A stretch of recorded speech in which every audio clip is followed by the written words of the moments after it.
Bismillahirrahmanirrahim. Assalamualaikum warahmatullahi wabarakatuh.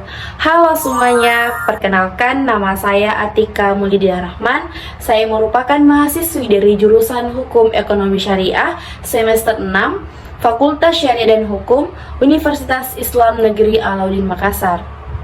Baiklah, hari ini kita akan membahas sedikit mengenai hak paten sebagaimana yang telah diberikan tugas oleh dosen pengampu kita, yakni Bapak Suryadi SHMH pada mata kuliah Hak Kekayaan Intelektual. Nah, pasti kalian bertanya-tanya, apa sih itu hak paten? Hak paten merupakan hak eksklusif yang diberikan oleh negara kepada investor atas suatu invensi di bidang teknologi dalam selama waktu tertentu. Tadi kita mendapatkan kata hak eksklusif. Apa itu hak eksklusif?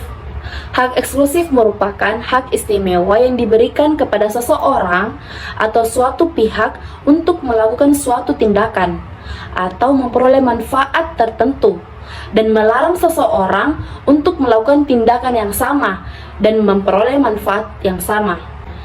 Tadi kita menyinggung soal invensi.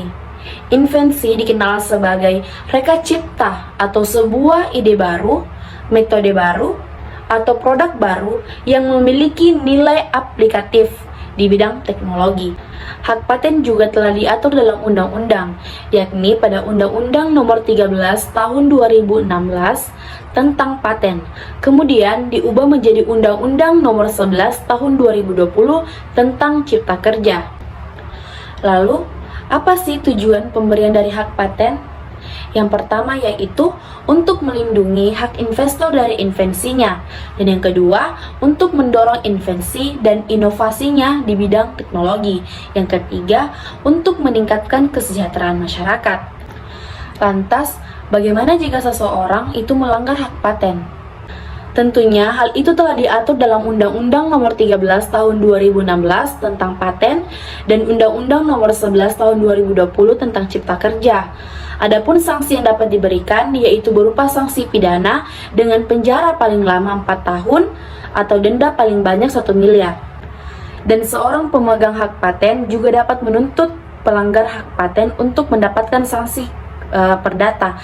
Yang pertama yaitu mengganti kerugian akibat pelanggaran hak paten. Yang kedua, melakukan tindakan penghentian perbuatan melawan hukum. Yang ketiga, melakukan tindakan pencegahan supaya pelanggaran hak paten tersebut tidak mengulanginya kembali. Nah, kita akan masuk pada topik pembahasan. Pasti kalian penasaran, apa contoh hak paten yang akan kita bahas pada hari ini? Kalian sudah tidak asing dengan ini. Bluetooth. Bluetooth merupakan teknologi komunikasi nirkabel jarak pendek yang memungkinkan perangkat elektronik untuk saling terhubung tanpa menggunakan kabel. Nah, hampir semua teknologi pada zaman ini telah memiliki Bluetooth. Contohnya seperti HP, laptop, televisi, bahkan kamera pun sudah memiliki Bluetooth. Siapa sih penemu Bluetooth? Bluetooth pertama kali ditemukan oleh Jeff Harrison yang merupakan insinyur listrik lulusan dari Delft University of Technology pada tahun 1986. Nah, pria berkacamata inilah yang berkontribusi terhadap kemajuan konektivitas wireless. Bluetooth telah menjadi teknologi penting dalam kehidupan modern, memungkinkan konektivitas nirkabel yang mudah antara berbagai perangkat elektronik. Di balik kesederhanaan penggunaannya, terdapat teknologi kompleks yang bekerja untuk menghubungkan perangkat kita dengan mulus. Mari kita pelajari lebih lanjut mengenai Bluetooth. Bluetooth merupakan teknologi komunikasi nirkabel jarak pendek yang menghubungkan gelombang radio frekuensi 2,4 GHz untuk menghubungkan perangkat elektronik. Teknologi ini memungkinkan transfer data dan suara antara perangkat tanpa menggunakan kabel fisik. Wah, keren sekali ya. Lalu, bagaimana cara kerja Bluetooth? Proses koneksi Bluetooth melibatkan beberapa langkah. Yang pertama, penemuan. Nah, pada tahap awal ini, perangkat Bluetooth yang telah diaktifkan akan saling mencari dalam jangkauan terdekat.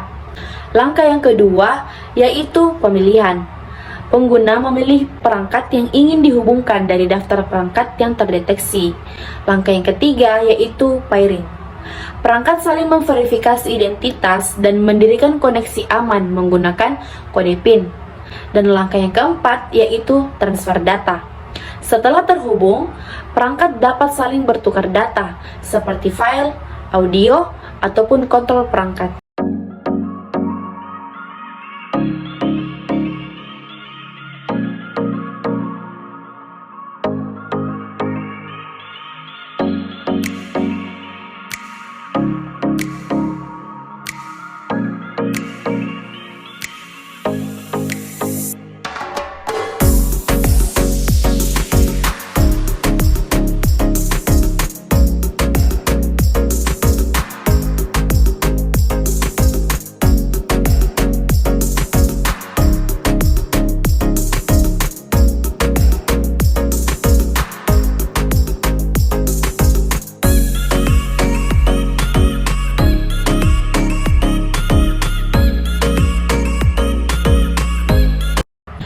Teknologi Bluetooth ini tidak hanya dilindungi oleh satu hak paten tunggal, melainkan oleh banyak hak paten yang berbeda-beda.